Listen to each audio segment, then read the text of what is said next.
വന്യജീവി ആക്രമണങ്ങൾ തുടർക്കഥയാകുന്നതിൽ പ്രതിരോധത്തിലായി വനംവകുപ്പ്. നിലവിലെ സാഹചര്യം ചർച്ച ചെയ്യാൻ വനംവകുപ്പിന്റെ ഉന്നതതല യോഗം നാളെ ചേരും. കടുവയെ കണ്ടെത്താനുള്ള ശ്രമം ഊർജിതമാണെന്നും സാധ്യമായതെല്ലാം ചെയ്യുന്നുണ്ടെന്നും മന്ത്രി എ കെ ശശീന്ദ്രൻ പറഞ്ഞു. കടുവ സാന്നിധ്യം അറിയിച്ചിട്ടും നടപടിയെടുത്തില്ല എന്ന പരാതി അന്വേഷിക്കുന്നുണ്ടെന്നും വീഴ്ചയുണ്ടായിട്ടുണ്ടെങ്കിൽ നടപടിയെടുക്കുമെന്നും മന്ത്രി റിപ്പോർട്ടറിനോട് പറഞ്ഞു. നേരത്തെ വനംവകുപ്പിനെ ഇത്തരം കാര്യങ്ങൾ അറിയിച്ചിരുന്നു എന്നൊരു പരാതി ശ്രദ്ധയിൽപ്പെട്ടിട്ടുണ്ട്. ഈ കൂട്ടത്തിനിടയിൽ ആ പരാതിയുടെ സത്യാവസ്ഥ അന്വേഷിക്കണം എന്ന് തന്നെയാണ് തീരുമാനിച്ചിട്ടുള്ളത്. അങ്ങനൊരു വീഴ്ച ഉണ്ടായിട്ടുണ്ടെങ്കിൽ ആ വീഴ്ചക്ക് ഇടയാക്കിയ ഉത്തരവാദപ്പെട്ട ഉദ്യോഗസ്ഥന്മാരുടെ പേരിൽ കർശനമായ നടപടി ഉണ്ടാകും.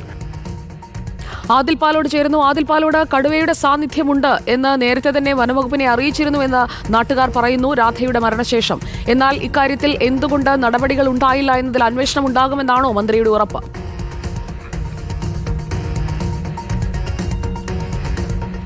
വളരെ പ്രധാനപ്പെട്ട വാർത്തകളാണ്, സംഭവങ്ങളാണ് വനംവകുപ്പിനെ സംബന്ധിച്ചിടത്തോളം പ്രതിരോധത്തിലാക്കുന്ന സംഭവങ്ങളാണ് കഴിഞ്ഞ ദിവസങ്ങളിൽ ഈ കടുവ ആക്രമണവുമായി ബന്ധപ്പെട്ടും മറ്റും പുറത്തു വരുന്നത്.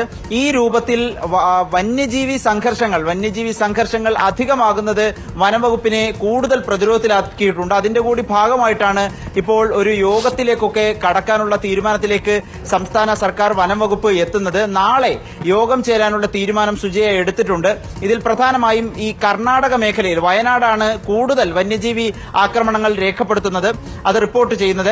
അത് ബന്ദിപ്പൂർ മേഖലയിൽ കർണാടകയുടെ വനമേഖലയിലൊക്കെ കൂടുതൽ വേനൽ അനുഭവപ്പെടുന്ന സമയമാണിത്. അതുകൊണ്ട് തന്നെ വന്യമൃഗങ്ങൾ വയനാട് മേഖലയിലേക്ക് ഇറങ്ങാനുള്ള സാധ്യതയുണ്ട്. അതുകൂടി മുന്നിൽ കണ്ടുള്ള പ്രതിരോധ മാർഗങ്ങൾ ആലോചിക്കാനാണ് നാളെ യോഗം ചേരാനുള്ള തീരുമാനമെടുത്തിരിക്കുന്നത്. എങ്ങനെയും വന്യജീവി സംഘർഷങ്ങൾ കുറച്ചുകൊണ്ടുവരിക എന്ന് വനംവകുപ്പ് മുന്നിൽ കാണുന്നു.